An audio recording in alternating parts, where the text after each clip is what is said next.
વાવ-થરાદ જિલ્લા એલસીબીએ ભાભરના જૂના મુકામે ગંજી પાનાથી હાર જીતનો તીન-પત્તીનો જુગાર રમાતો હોવાની બાતમીના આધારે દરોડો પાડી 5 શખ્સોને ઝડપી પાડ્યા હતા. પોલીસે રોકડ રકમ, મોબાઈલ ફોન સહિત કુલ 34,500નો મુદ્દામાલ કબજે કરીને 7 આરોપીઓ સામે જુગાર ધારા હેઠળ ગુનો નોંધ્યો હતો. પોલીસ મહાનિરીક્ષક પરીક્ષિતા રાઠોડ તથા વાવ-થરાદ જિલ્લા પોલીસ અધિક્ષક ચિંતન તેરિયાના માર્ગદર્શન હેઠળ જિલ્લામાં પ્રોહિબિશન અને જુગાર જેવી ગેરકાયદેસર પ્રવૃત્તિઓ સામે કડક કાર્યવાહી હાથ ધરવામાં આવી રહી છે. જે અનુસંધાને એલસીબીના પોલીસ ઇન્સ્પેક્ટર એપી ચૌધરીના માર્ગદર્શન હેઠળ એલસીબીની ટીમ પેટ્રોલિંગમાં હતી. તે દરમિયાન મળેલી ચોક્કસ બાતમીના આધારે બાબરજુના ગામે બહુચર માતાના મંદિર નજીક વિશાલસિંહ જીલુબા રાઠોડના ઘરની ખુલ્લી ઓસરીમાં દરોડો પાડવામાં આવ્યો હતો. ત્યાં જાહેરમાં ગેરકાયદેસર રીતે હાર જીતનો તીન-પત્તીનો જુગાર રમાતો હોવાનું સામે આવ્યું હતું.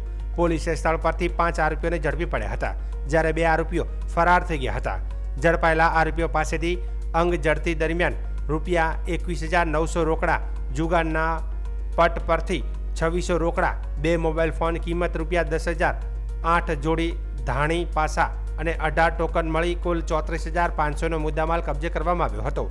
ઝડપાયેલા આરોપીઓમાં લીલાધરભાઈ બેચરભાઈ પટેલ રહે ગુજરવદી તાલુકો ધાંગધ્રા જિલ્લો સુરેન્દ્રનગર, જયંતિભાઈ ગગાજી ઠાકોર રહે ભીમબોરડી તાલુકો ભાભર, રોહિતસિંહ માનભા રાઠોડ રહે ભાભર જૂના, જયપાલસિંહ જીતુભા રાઠોડ રહે ભાભર જૂના તથા જયદીપસિંહ કનુભા રાઠોડ રહે ભાભર જૂનાનો સમાવેશ થાય છે. તે ઉપરાંત નાસી છૂટેલા 2 આરોપીઓ સહિત કુલ 7 ઈસમો સામે ભાભર પોલીસ સ્ટેશન ખાતે જુગાર ધારા હેઠળ ગુનો નોંધી આગળની કાયદેસરની કાર્યવાહી હાથ ધરવામાં આવી હતી.